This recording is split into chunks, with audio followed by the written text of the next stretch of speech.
Welcome to the show, Charlie Smith. It is such a pleasure and an honor to have you on the show. Thank you, Dr. Ruth Allan. I appreciate being here. I've been looking forward to speaking to you since we made the introduction. It's great to be here. I'm so excited to talk about your story because there's so many things I can relate to based on the experiences you have. So I'm just really excited to share that with my listeners. But before we start, could you just tell people a little bit about yourself, who you are, what you do, who you help? Sure. Yeah, be happy to. So I spent about a 30-year career in commercial real estate. Really what I've spent the first 42 years of my life doing is running for myself. So I grew up in a small town in Scarborough, Maine.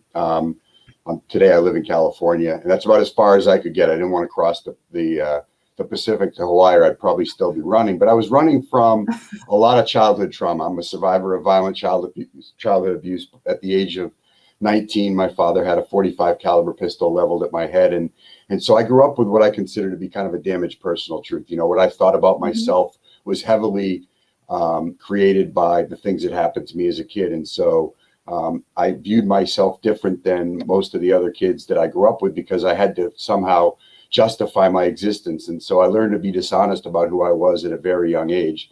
And so by the age of 12, I started drinking in order to numb that pain, right? I mean, I would go to school and I would want to fit in. And so I would tell kids at school how I was growing up just like they did. I'd say my dad took me to ball games, or that I played sports or watched TV with my folks, or my folks helped me do homework. But inside I knew that was a lie, you know? So for me, this kind of dual existence or false self was created at a very young age. And I used drugs and alcohol and material success to kind of shield myself from the real pain of what was happening to me. And so what I can tell people today is that what you don't deal with will deal with you. And so I was able to use all those coping skills, dishonesty, drugs and alcohol, and material success to propel myself to a bunch of different lives that I thought would kind of allow me to deny what had happened to me and create the person I always wanted to be. But my self-image was always damaged. You know, my internal thermostat, who I really thought I was always turned way down. I tried to show you it was turned way up with cars and with houses and with wealth, but you know, really inside I just couldn't pass the look in the mirror test. And so about 13 years ago, you know, I had to confront what was becoming a very painful drug and alcohol problem. And I had, you know, developed a bunch of retail shopping centers in the state of California, and you know, had a bunch of things that on the outside looked like I was successful, but on the inside I was very, very broken. And so about 13 years ago, I decided, you know, as I mentioned to you earlier, that I would kind of take ownership of my life, that I would take the pen back to the story of my life. And so, you know, I continue to have an active foot in the commercial real estate world, but really I've turned my attention to personal development. I've become a certified mental performance coach. I train companies, organizations, executives, and individuals on mental performance, on how to take the weapon of their mind and use it for them. I consider the mind a little bit like a plane, right? A plane can drop bombs to ruin a village, or can drop food to save lives, or an IV bag can deliver, you know, drugs to end a life or life-saving medicine. It really depends on what we put in there. And so I opened a sober living house for other professionals and executives struggling with substance abuse. And so, you know, serial entrepreneur, but kind of turning my attention from kind of the material, physical assets to the human assets and how I can help them. Wow. In a nutshell. That's an amazing transformation from your childhood experience to where you are now. But you know, this show is all about unchaining your pain, and the topic of conversation is brain health. So in the context of your life, for what would you say optimal brain health means for you now? It's a great question. You know, when I think of optimum brain health, I have a couple of ideas that I hold very true. And one, as it relates to optimum brain health, is my ability for my mental condition, my brain, my mind, to process and be aware of the external things that are happening to me and to deal with them in a healthy way. And so, you know, I spent a lot of time with an unhealthy mind that was saying things about me to me that I dealt with in an unhealthy way. And so today, to me, it's not the avoidance of the realities of life. It's having a different mindset to deal with them. And a healthy mindset to me is being able to deal with those things without hurting myself or anyone else. Great. And I know you talk about having a healthy mindset, and obviously it's been a huge journey for you to get to that mindset that you feel happy that it's healthy and it's thriving rather than you're surviving. When did that, I know you've mentioned it briefly, you've given us a very whistle-top story a story of your experience. When did it really start, this the trauma that you initially experienced in childhood? And could you just go into that a little bit more detail if you're willing to? Yes, of course. So there's a book called The Secret to the Slight Edge, written by an author named Bob Moed, and he writes an opening sentence that says, "Champions are born and then unmade." And so by the age of 6, the inner champion that was my young innocence was stolen by my dad.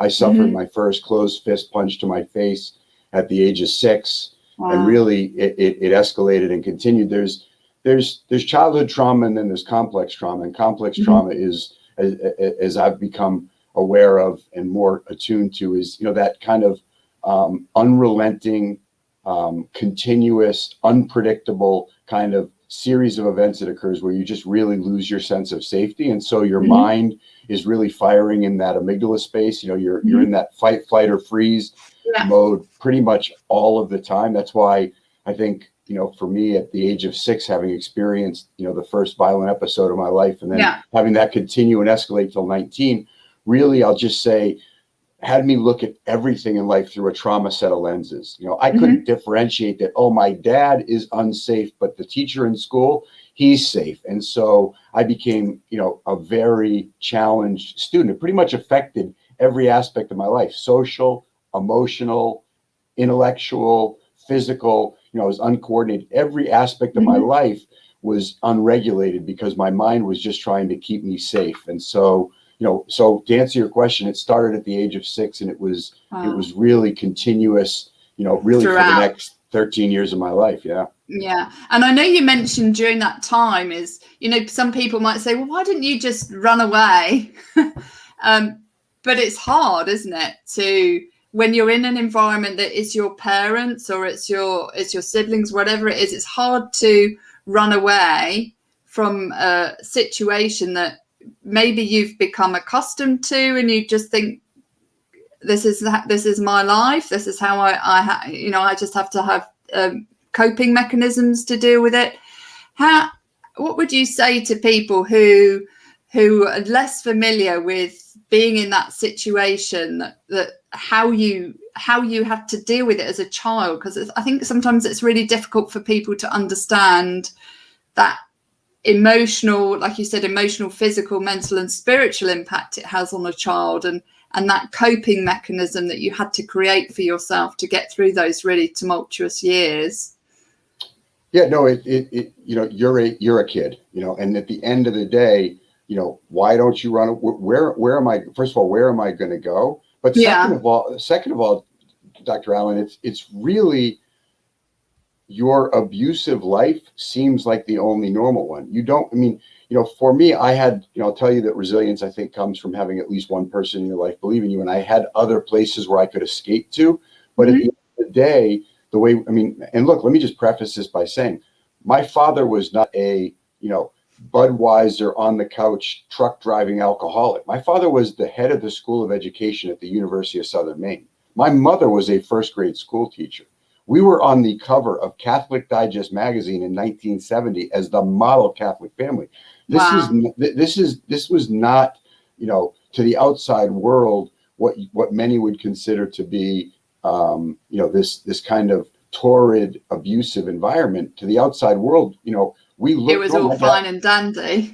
My dad, tweed blazer, tie on every day. Yeah. He went to school and was adored by his graduate students. And so you see these trappings of what your friend's normal life looks like. But what I want to emphasize more than that is that this becomes your normal life. Your normal, your yeah. life is get up and survive, and your life is get up and survive, and your life is get up and survive. And so it's not like you really have any kind of built-in resilience or tolerance or courage to say, oh, you know what, I'm just out of here.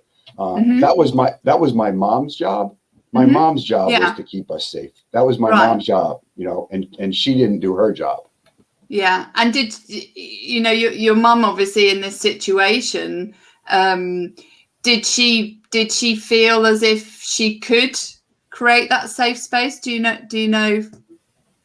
Yeah, because sometimes it's difficult for the dynamic of the family, isn't it? It is. My mom also felt trapped. She didn't know, there weren't a lot of resources for women. She was a young mother with 4 kids. She was a first grade school teacher. She was obviously the victim of domestic violence for 43 years of her life. And the episode with the gun kind of played itself out in her own life after 43 years of marriage. And she left my father finally at the age of 65. She walked out finally and took her life back. But I think there's just a dark cloud that existed over the family. And I would just use the term trapped. We all felt trapped and there was no escape. Sure. The only escape was when Dad would leave, right? So when he would go away on a business conference, we'd get the sugared cereal, we'd watch cartoons a little later in the morning. You'd feel this sense of all these little kind of normal childhood things. Yeah, you'd get this little sprinkle of, I could breathe. And you wanted that to last more than anything. But then, we had a rock driveway. He'd come back and everything would get elevated. And so your brain, to bring this full circle, your brain is firing in survival mode. You've got cortisol and adrenaline rushing through your brain pretty much at all times. And you're on all the time, aren't you, to survive? Yeah. And so numbing it becomes, and you want to numb it however you can, Right. And so for me, it was drinking by the age of 12, but then it was work and school. See, my dad was a college professor. So there were 2 things that were acceptable for him for me to be out of the house. One was work and the other was school. So if I could throw myself into both of those things, it was an acceptable way for me to be out of the house. So I used to think he gave me a healthy work ethic because I've been working since I was 13 years old. Well, he didn't give me anything. What he gave me was the escape route, and I need to escape. And I took it. Yeah. And when you decided on those escape mechanisms, and I know you said school was one of them, can you tell us a bit about what was the trigger for you to move into that? Was it just a natural opportunity, or was there a key event where you said, right, it's now or never? Well, that's a great question. So I'm gonna share with you the power of our thoughts. Okay. So from about 2nd grade, when the first event of abuse happened, until about 7th grade, I was in special ed. I was a troubled student. I was a disciplinary problem. I was seeking attention in negative ways. My grades were very poor, and they put me into special ed as learning disabled. I was not learning disabled. I was viewing school through a trauma mindset. And so I couldn't, I'm thinking about getting my head taken off at home, and you're asking me to do 6 times 8. I'm like, I'm sorry. You can't. I can't. Your bucket's full. And so they moved, my bucket was, way full, well said. And so they moved me into special ed. And again, feeling different than all my other classmates, was magnified. And then in about 7th grade, so I don't know exactly how old I must have been, my mother had a conversation with me as I was getting ready to go to high school, 7th, 8th grade. And she said to me, and I'll never forget it, Dr. Allan, she said, Charlie, I can't keep you safe. I can't keep you safe here.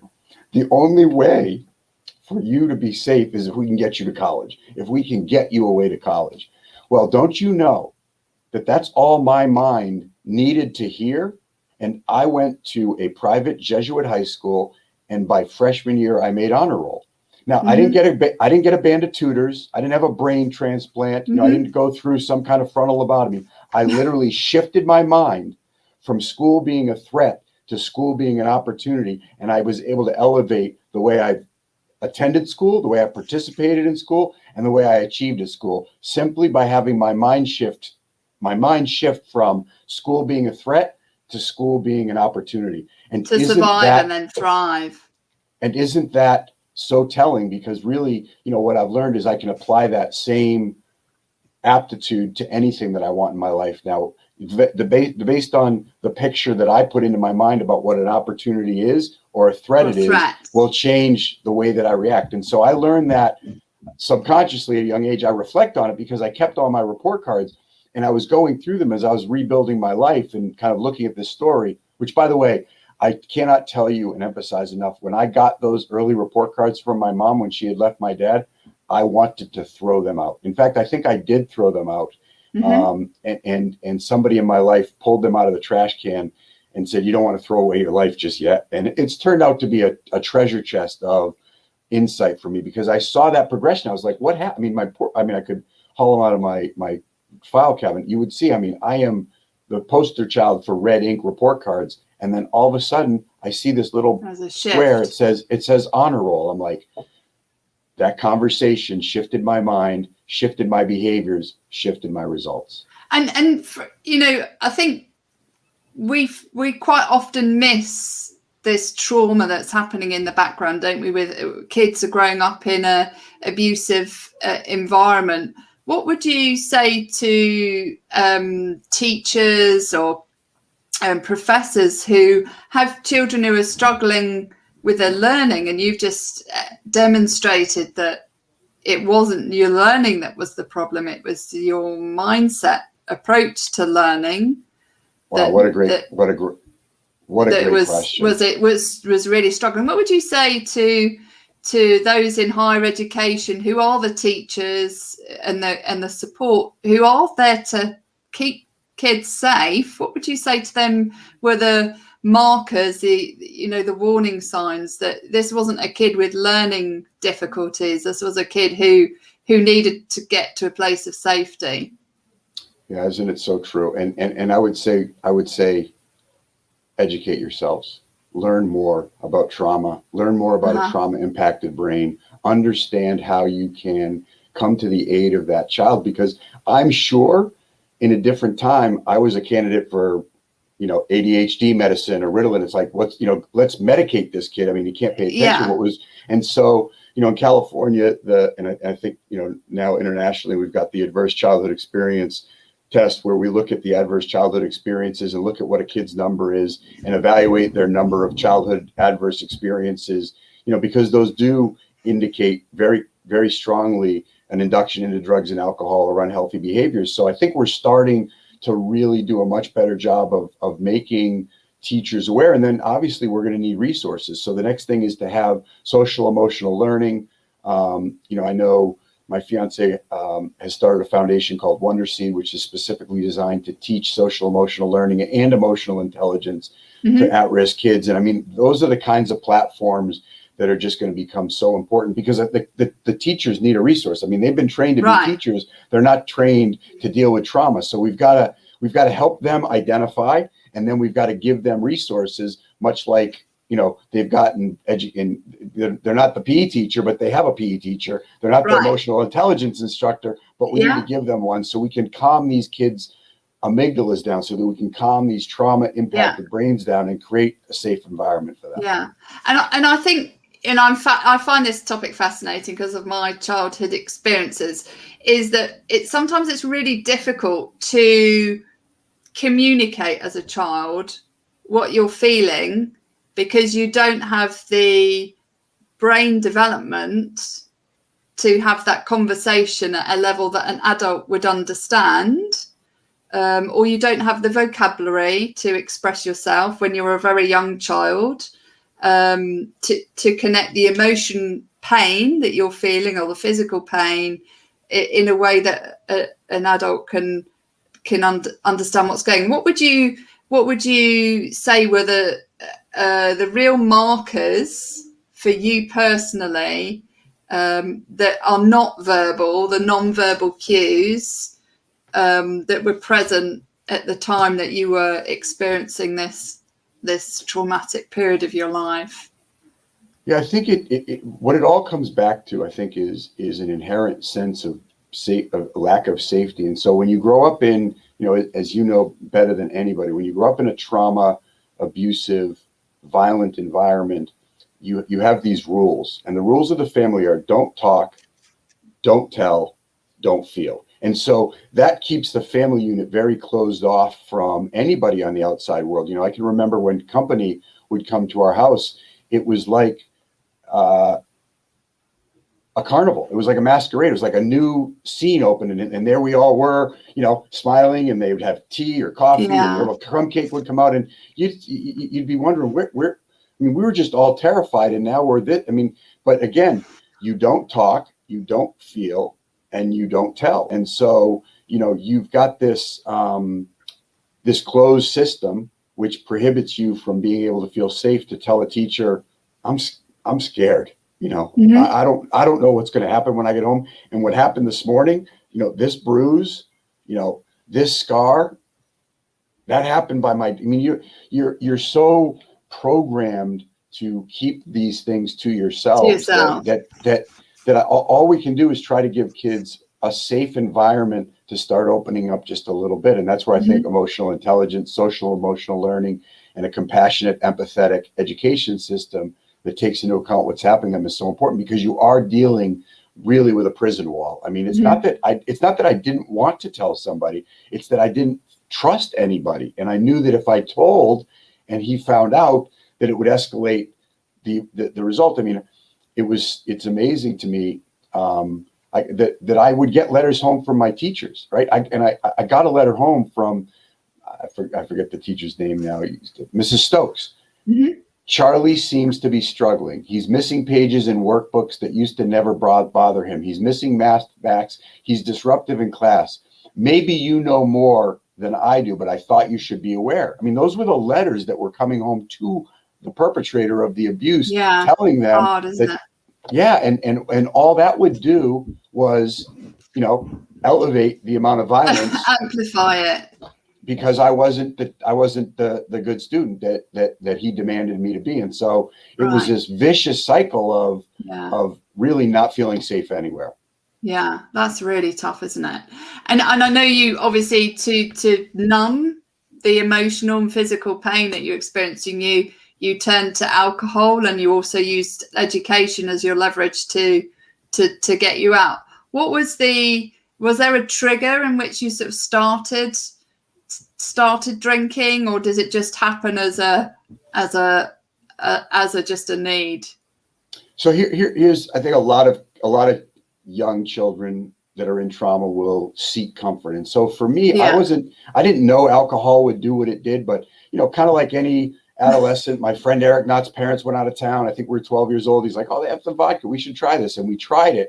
And for Eric, right, it was try the vodka. Oh, made me feel funny, I don't want this again. For Charlie, it was, oh my God, I just totally forgot about everything that's happening at home. I want to feel like this all the time. And so I always tell people, especially as we evolve into this societal issue of kids under the age of 25 using marijuana, it's not about what you drink or smoke or use, and it's not about how much you drink or smoke or use, it's why. And so the connection for me was immense emotional pain, alcohol, numb it. I want all of my emotional pain numbed. So whenever I felt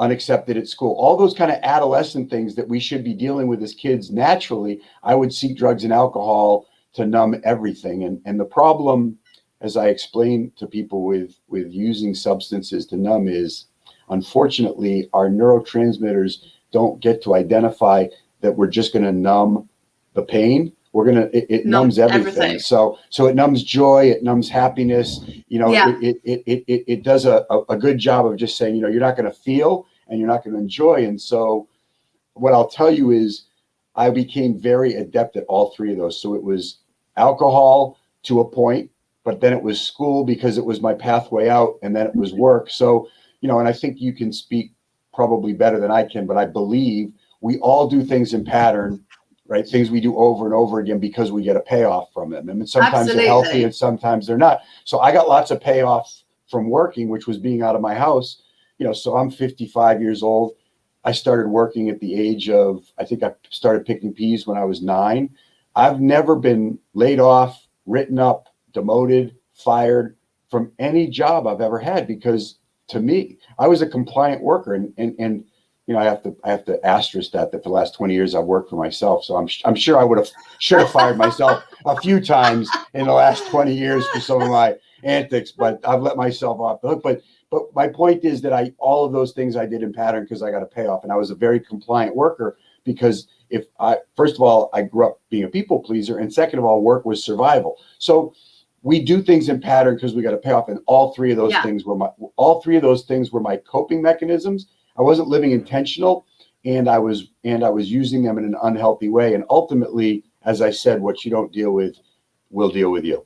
Yeah, and so you used it for as a coping mechanism, all three of those things: drugs, alcohol, and also work, for quite a long period of time, didn't you? Was it 20 years? You said you had alcohol. Yeah. So at the age of 42. Yeah, at the age of 40, I got sober. I got sober at the age of 42, and you know, the disease of alcoholism is progressive, and it's chronic, and it's deadly. Those are the three primary characteristics of substance abuse.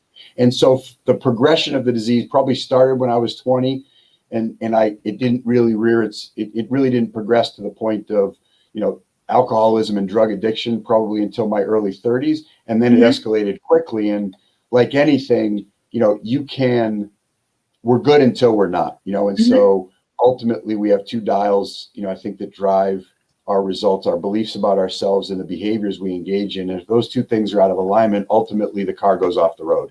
I don't care who you are. I've seen it with celebrities. I've seen it with professional athletes. You know, they have this life they want you to believe. They're engaged in a bunch of unhealthy behaviors. I was, and then ultimately we're good until we're not. And then some event happens, and it's either a catalyst for change or it's not. For me, at the age of 42, there was sufficient motivation on my part to not want to be the man I was being. I saw a glimpse of that 4-year-old kid and said, man, I just want to go back to being him. Yeah. And I know you were a dad at the time, weren't you, when you made that decision to enough is enough, based on the self-medication that you were doing to find a way that was going to help you now and later. What was that turning point for you? What made you realize I really need to take action now to help myself? Yeah, it became a matter of life and death. I mean, that catalyst for change, you know, I had one more incident and my family had left me. I had, you know, a repeat. What happens is as the disease of alcoholism and addiction progresses, the incidents of effect kind of get closer and closer together, and they get worse and worse. And that's where, you know, you see people unable to make that shift or make that change. I don't like to talk about hitting bottom. I mean, I don't like to talk about hitting rock bottom, because I think you don't have to be sick to get better, Dr. Allan. You don't have to go. And I think we tell people you have to hit rock bottom, but that's simply whenever you stop digging. It's simply when you decide, you know, the way I'm living is not the way I want to live. And it all starts with that kind of powerful antidote, which is asking for help and finding somebody that you trust. For me, it was a trusted therapist that I've been lying to for about 6 or 8 months, you know, and then finally I got honest with him. And really, you know, there's no discipline like self-discipline. There's no real accountability better than self-accountability. And I fundamentally wanted to change. I had a motivation inside myself. I didn't know how. I didn't know how long it was going to take. I didn't know what I was going to have to do, but I knew that I wasn't the man that I wanted to be. I could not look myself in the mirror, and I said to myself, you know, there's got to be a better way. I've got to find a better way. And so I asked for help. And I think it's really important, you know, that asking for help is a strength that we need to leverage more, that it's not a weakness to ask for help. It is a difficult thing to ask for help, isn't it? When you're struggling, and that you know, my experience was I was in a difficult place from a work perspective, and I realized I had to ask for help and get support.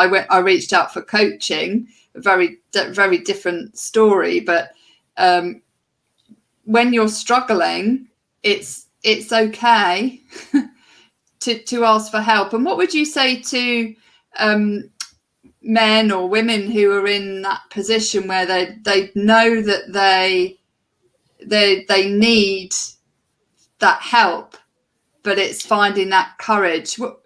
I'd just kind of like to explore the difference in you personally before the day before you ask for help, and then the subsequent days after when you realize, right, this is really what I need to do.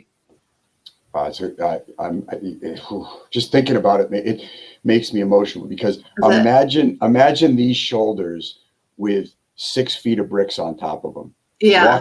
Walking around with the weight of the world on my shoulders and not knowing if I could even knock one brick off. And the day I said to Dr. Paul Hirsch, I need help, it's like literally it's not like the path out is necessarily, I don't even like to use the word, it's a hell of a lot easier than the way I was living, but it's emotionally more challenging. But I'll tell you, it's the weight of the world is off your shoulders when you ask for help. And the other thing that I've learned, which I really want people to understand, is you're giving someone else a gift. There's no better way to feel good than being selflessly involved in another human being's life. There's no more generation of happiness in ourselves than help selflessly being involved in helping another human being. And what you're really doing is giving somebody a gift. You're giving somebody the gift of being able to help you. And so many people want to help. And so, I hope people will understand 2 things about asking for help. 1, it's necessary. And 2, you're giving people in your lives a gift, because you're saying, I can't do this and I don't want to do it. Will you help me?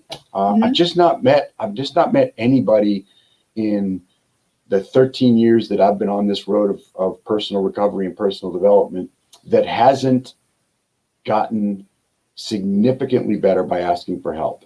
Yeah. And for me, I always used to think that I can do it all by myself. I'm quite capable. I can learn it. I don't need to ask for help. And then suddenly the switch goes and you realize, actually, it's such an important sentence to learn to say. Yeah, I need transformative. help. It's transformative. And to your point, we're kind of trained, pull yourself up by your bootstraps, but I will tell you from my own experience, and I'm sure you can relate to this and probably elaborate on it. The mind that creates the problem, the mind that creates the narrative, the mind that creates the story, the mind that's been imprinted on for years and years, has a hard time solving the problem, because it's wired. My very existence was married to my story. My very identity was married to my story. And so for me to go, it'd be like the electrical box in my house needing to be rewired, and the wires trying to figure it out on their side. It's like, no, you need an electrician. He's got to open the thing up. He's got to say, oh, this wire's in the wrong spot. And if you want this to go to the lights, we got to move it here and put it here. It's like the wires aren't just going to, fix themselves. And so I needed a good electrician that could help me navigate this new path. And we'll talk a little bit, I'm sure, about creating those new paths. Yeah. And in terms of this show, this is all about unchaining your pain. Some of those wires don't serve you, and so it's about disconnecting the ones that are not lighting the right switches in the house or causing disruption, so that you can light the fire inside yourself that is you personally, as your self-worth, your self-value, your identity, your authentic you, that is being kind of put out because of all of this electrical circuitry that was there to disrupt the true you, bit like they do jamming devices, don't they, in the military, to block the true signal that sits within your mind, that is the true you, that you going back to that 4-year-old that you want to give a big hug to again and take on the journey that you're now on. And it's so important. It is. The best analogy that I can give people is to imagine their old neural pathways, their own story, their own narrative, their old pain, like a hiking trail that's been hiked on for 30 years by people. It's worn. It's very clearly outlined. You get to the beginning of the trail, you go, I must walk up here. I must walk up here. And it's a very unhealthy path, and it's a very unhealthy trail, and it's leading you to a life that you don't want. And there is no trail here. It's this trail, the one you want, is covered with brush. It's covered with barranca. It's covered with thorns and bushes. It's just been covered up for 50 years. And you start taking one twig, and you say, I'm not going to walk up that path anymore. I'm going to start walking here. You have to clear and basically keep, kind of charting a new course, walking a new path. And, there's some branches, and you get cut, and you want to turn around and say, it's easier just to go the old way. But the more you keep clear and brush, the more you keep walking down that new path. Every day you get up and say, you know what? No, I'm going here. And that's the way I view kind of unchaining, unlocking, and unleashing my new sense of peace and happiness and self-worth, is by every day committing myself and recommitting myself to walking down that new path. And, I will say to people always that when you get in your car at the end of the day, there's two pieces of glass. There's a rearview mirror and a windshield. And the rearview mirror is important, right? I mean, there's lessons in the rearview mirror, but it's very small compared to the windshield, because where you're going is much more important than where you've been. And I think what I've learned as a result of the work I've done is, if I stare at the rearview mirror, I'm going to get in an accident. And so exactly. I've got to look out the windshield, and I've got to kind of set that new course and then commit myself to it every day. Yeah, I always say, if you're going forward in life, don't spend all your time looking in the rearview mirror. Yeah, it'll definitely. I've done that. I've crashed a few times. Yeah, and it's so easy for people to get stuck, isn't it, on that negative narrative from their past, and not equip themselves with the tools, like you say, to forge that new path up a new mountain, and the importance of having a guide who's got the map and the compass and the right tools to equip you, so that you can find an easier route up the mountain rather than doing all the work yourself. So well said. So. It is so very true. And that idea of moving forward with help is just so powerful. Yeah. So what would, based on your experience, I wanted to just go backwards a little bit. Sure. Based on your experiences that you have now, what advice would you give to let's start with the 12-year-old self. What advice would you give to them if you were to zoom back in time? I would want to tell little Charlie that his dad's version and vision of him is not reflective of his true self, and that he's got a masterpiece inside, and that if he could chip away and get to know himself, he could be himself, and that he's lovable, and that he's capable, and that he could have an incredible life, and that his dad is sick, and that his dad is not reflective of, the kind of person that he's going to be around for the rest of his life. And I think kind of I'd share with him the 3 P's of resilience, right? This is not permanent, kid. We're going to get through this. It's not pervasive. This may be happening at home, but it's not going to exist in all aspects of your life. And it's not personal. This isn't about you or who you are. It's about him and who he is.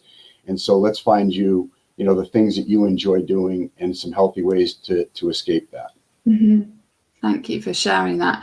And for you personally, and you obviously went back to your therapist and you told them the truth, which is difficult, isn't it? It's difficult to take the cloak off and be vulnerable and say, actually, that's not who I am. This is my reality, versus the perception I've given to you. What was the biggest needle mover for you on that journey to recovery? What was the key things that really helped you? So there was a few. I'll tell you.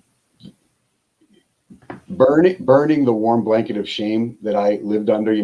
Shame and guilt live in the past. That's just where they hide. That's where they thrive.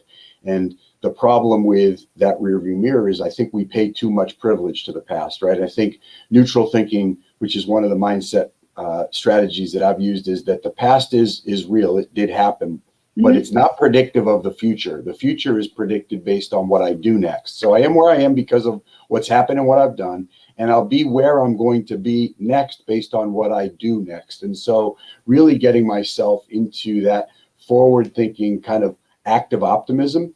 But I'll tell you that the real answer to your question is honesty. The number one thing I had to learn was to be honest. I had learned, so if you could imagine principles that you live by in your life like a muscle, I had been working out my dishonesty muscle since I was 6 years old. It's not that I wanted to or was innately just a dishonest person. I had been lying about who I was, and I want to clarify, this wasn't this adolescent, did you break that? No, I didn't, so I don't get in trouble. This was fundamentally lying about who I was. I was lying about how I grew up. I was lying about how I felt about myself. I was lying about the actual true essence of myself. Some people would call it creating a false self.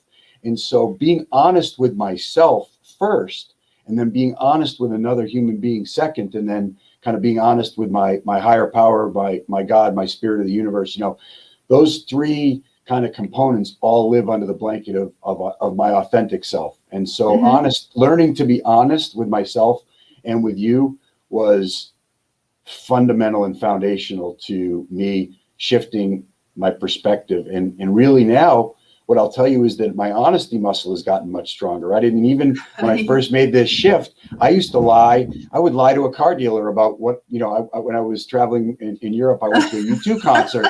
And I lied about the U2. We could talk about I love U2.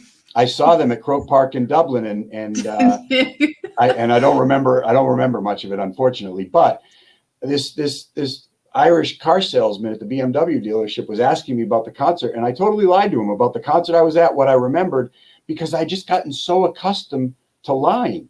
And so I went back and made that right with him and said, I was here yesterday, and I mean, he's looking at me like I got three heads, but I've learned I can't tolerate, walking back up that old path. And so I've learned to work out my honesty muscle so that I feel congruent. And I think in alignment or congruency is the second thing.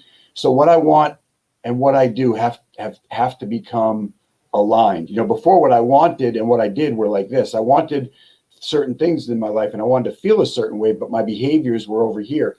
Now it's about congruency. And so just being honest about what I want and what I'll do in my daily life.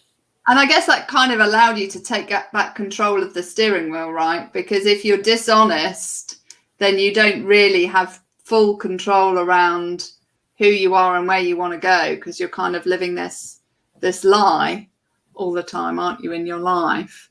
Did that make the windscreen clearer for you? What was the shift going, being able to see, you talk about the rear view mirror and then being able to look forward in life. What was the real shift in the front, the windscreen for you? So for me, it was, I say, if you don't know who you are, you could become someone else. And for me, the real shift in the windscreen was when I started to look at who I was instead of who I wasn't. My dad had raised me to always see who I wasn't, so I would see everybody else in comparison to me, and I saw no innate value in myself.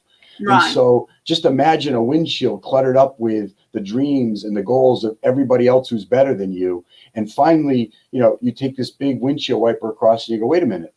Your work, your goals, your dreams should be out in that windshield. You're where you want to go. You should start to be okay looking at who you are instead of who you're not. And so I started to get comfortable being myself because I saw myself, and it really started to. And trust me, it's not conceit. It's just we all have indelible strengths. We're all really able quickly to look at who we're not. And when we start to look at who we are, expectancy theory kicks in and we start to see more of who we are. Then we start to behave in accordance with who we are, and we start to become better versions of ourselves intentionally. I really never lived an intentional life. So what cleared the windshield up for me was starting to look at my strengths, to look at the principles I wanted to live by, and then to exercise both of those.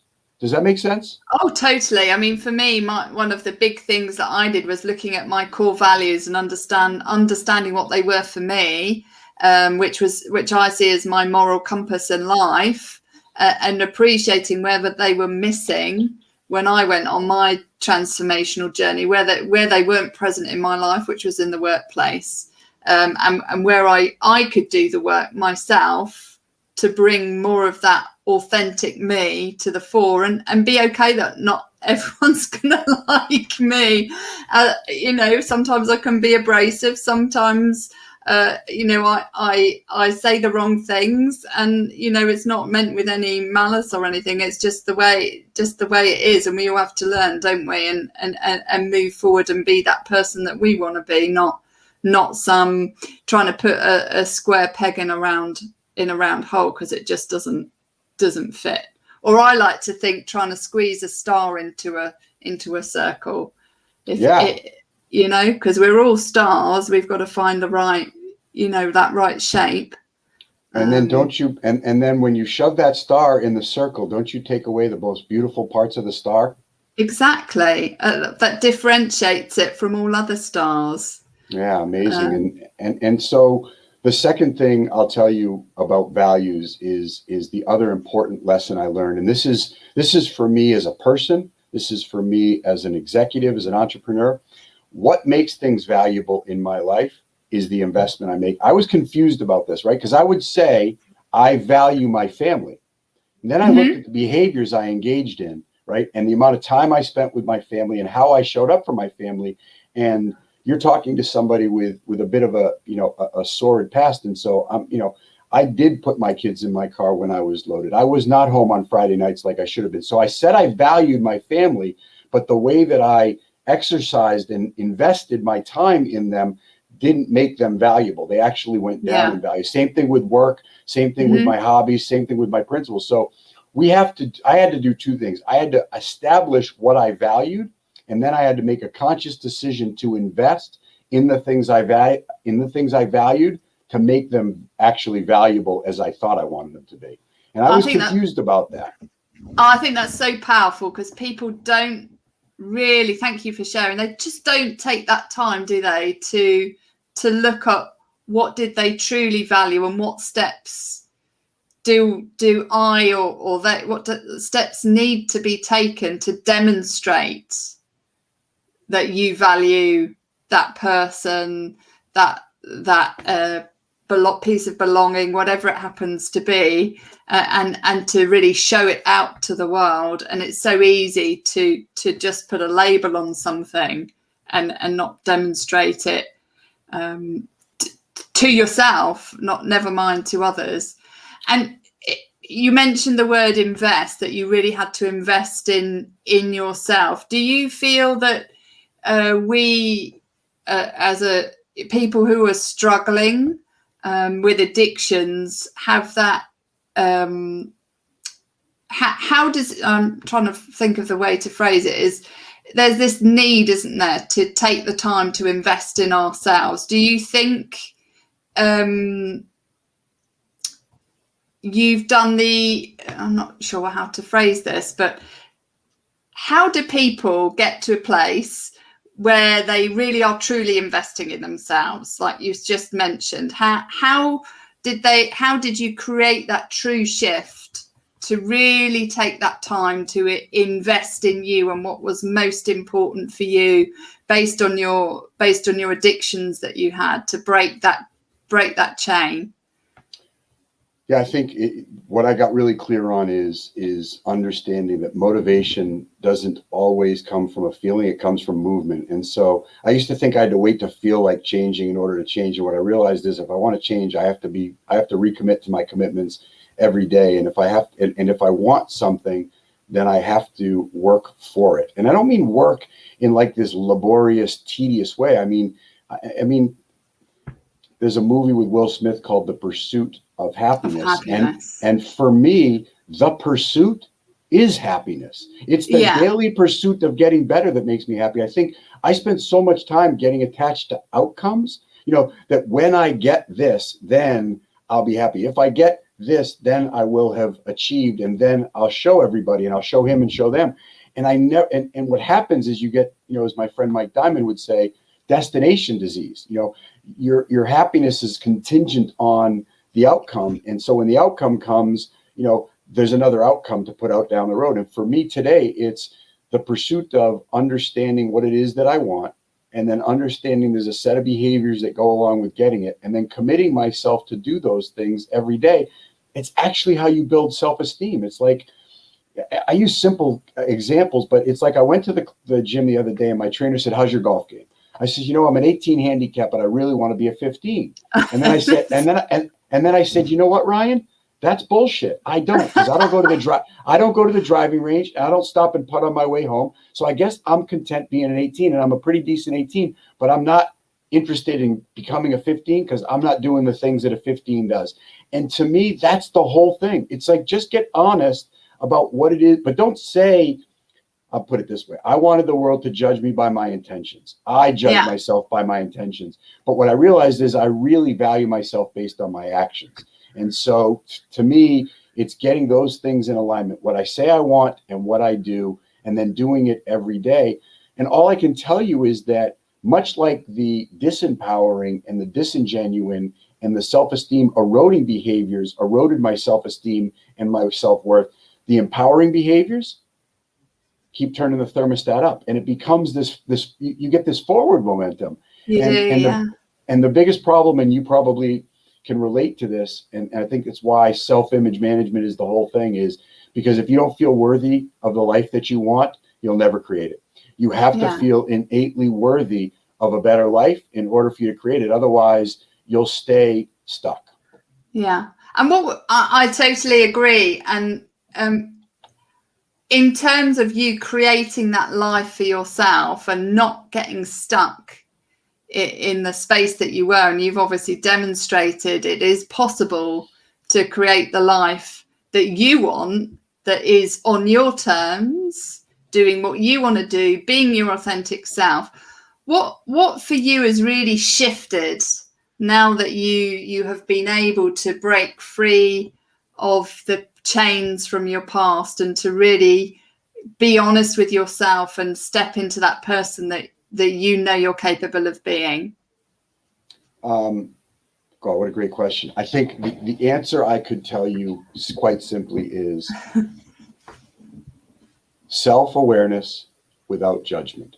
So I've stopped judging myself for being, if I wake up a little anxious, or if I'm starting a new business and I'm a little afraid, I don't say, "Boy, you've done all this work. You can't be as good as you think you are because you're still afraid." No, it's not no fear, N-O fear. It's K-N-O-W. It's like being aware without judgment, and then saying, but based on the fact that you are a little afraid, based on the fact that you feel a little insecure, what is it that you're going to do? And then I go back to principles. It's like, I was an adolescent for 42 years, and I made choices based on preference. You understand? I made choices based on what I thought would make me feel better. And what I've learned today is that adults make choices based on principles. And so the more I have a feeling, right? Feelings, we hear a lot about feelings. Feelings aren't fact. Don't trust your feelings. Feelings are real. If you're human, you feel, you're supposed to feel. They're much like signal lights, though. Green, yellow, red. Be aware when I'm in green, be aware when I'm in yellow, be aware when I'm in red, and then have a set of behaviors. Oh, you know what? I'm in red. Doubt, insecurity's creeping in. I'm feeling a bit disconnected. What do? I call somebody. I say a quick prayer. I do a meditation. I return the phone calls that I said. I go to the gym. All of a sudden, I work myself back to green. I used to stay in red and just keep running red lights. Yeah, just keep running red lights. I'll get through this. And you're probably ignoring the red lights. Completely. Because you weren't checking in with your emotions and going, there's a red light. What do I need to do? Yeah. I mean, I love the fact that I can feel, and I love the fact that I can be comfortable being uncomfortable. Because then I have a set of principles and a set of, you said that so eloquently about having understanding what your values are, understanding what your principles are. And then I just apply. I mean, I have my principles. I literally have to keep them. I have them, 12 principles I try to live by every day. Right now I'm going with the H's. So for me, my self-affirmation is I'm hopeful, I'm helpful, I'm humble, and I'm honest. I'm working on those 4 things right now. So if I can practice being hopeful, optimistic, if I can practice being helpful, being of service, if I can be humble and keep my ego and pride out of the way, and if I can be honest, I'm living a principled life today. And that's how I just make it that simple. Yeah. And I think simplicity is the key. Is if you make it too complicated, you can't remember it, can you? And you can't live by it, because your brain can only really focus on one task at a time. So where you've got really good mantra that grounds you, it's very easy to check in with yourself. And I love you mentioned the feelings, is this permission to feel, and Mark Brackett says it's all about be emotional scientist, not an emotional judge, and spend your life being, get curious, not furious with your emotions, because they're a signal to tell you that you need to do something, either to reduce that emotion or to build on it. If it's a positive one, to build on it and leverage it to best effect, or to do something with a negative emotion that is constructive, not destructive in the way you leverage it. Well, that's why, Dr. I love your platform, because I think, people are confused. I was confused that the absence of mental illness is mental health, and that's not true. No, it's not true at all. If I imagined a line and 0 was here and -5 was here and +5 was here, if 0 was the absence of mental illness, +5 is thriving. +5 is being happy. It's being purposeful. It's being at peace. It's being motivated. It's being inspired. I mean, between the year 1967 and 2000, there were over 95,000 psychological abstracts done on worry, depression, and anxiety. In that same time period, there were only 5,000 psychological abstracts done on happiness, joy, and well-being. We don't pay enough privilege to actually thriving in life and to actually having a healthy brain that actually propels us forward. And so for me, mental performance and mindset, it's really about not just existing, but thriving and being my best self, and turning that thermostat up to 90. Maybe I only get to 80, but shit, I'm going to 90. I like to think of it as not feeling normal, because there's no such thing as normal, as feeling extraordinary for you, as much as you can. Absolutely. And that's different for everyone. It is, because everyone's brain is different. And there will be bumps. I mean, that's why I think if I were to leave people with any kind of real takeaway, it's to just put the pocket jury out to pasture. They've had enough. Introduce yourself to your inner champion. He's the only he or she or it is the only real source of turning down the volume of your inner critic. You cannot focus on turning down the volume of your inner critic by wishing or focusing your energy on that. You have to I had to turn my attention to really my strengths, my purpose, my passion, my progress, and really turn up the volume of my inner champion. By turning up the volume on my inner champion, my inner critic automatic. I don't even have to worry about him, man. He just feels ignored. And I think for those that are struggling, is if you don't know who your inner champion is it's really important that you do get the help to take the cloak off, to unveil and uncover your true inner champion that lies within your mind, because we all possess one. It's exactly just important to bring them to the fore. So what would your one piece of advice be to this show is all about brain health, as you know, and Unchaining Your Pain. What would be your one piece of advice to anybody who is struggling with an addiction? What would your advice be to them? Well, I always go back to my proven solution, which is to ask for help. There are people in this space, in all spaces, whether it's mental health, whether it's addiction, whether it's depression, anxiety. Ask for help and commit yourself to a better life. I think that is just so important. And Les Brown says this, doesn't he? Ask for help, not because you feel weak. Ask for help so that you may remain strong. How can people find out more about you? Well, thank you. I'm on all platforms. So on Instagram, I'm at Charlie Smith Speaks. I've got a Charlie Smith Facebook page. I have a podcast committed to helping people overcome adversity in their lives, called Overcome Outloud with Charlie Smith. And, we're doing as much as we can in the mental performance and mindset space to really continue to expand the message of healing, of breaking the stigma associated with substance abuse. So I've got a wide path I'm trying to cut, but it's all important to me, and it's all connected, huh? I just love all of the work that you're doing. It's just amazing how you're helping other people, really, with the struggles that they have with their brain health. And I just really just thank you for doing that from the bottom of my heart, because so many people need that support that's just difficult to access. So thank you. Yeah, thank Ruth you. Allan. Thank you. And this show is all about brain health, unchaining your pain. You're not stuck with the brain you have. You have the power to make it better by unchaining your pain and unleashing that superpower inside your mind. Thank you, Charlie. It's been an absolute pleasure talking to you. And thank you for going so deep on such a personal and difficult topic. I really appreciate your time and the insights that you've given us. Thank you. Thank you so much. Look forward to seeing you again soon. I really hope you enjoyed that conversation. Thank you so much for listening. Please be sure to like and share this episode and leave a review on my website or on Apple Podcasts.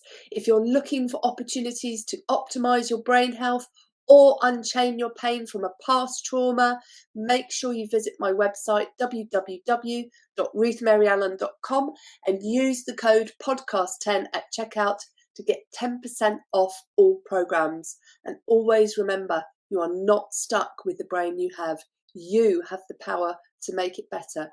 You have the power to unchain your pain and optimize your brain power and performance so that you can win back energy and time doing what you love.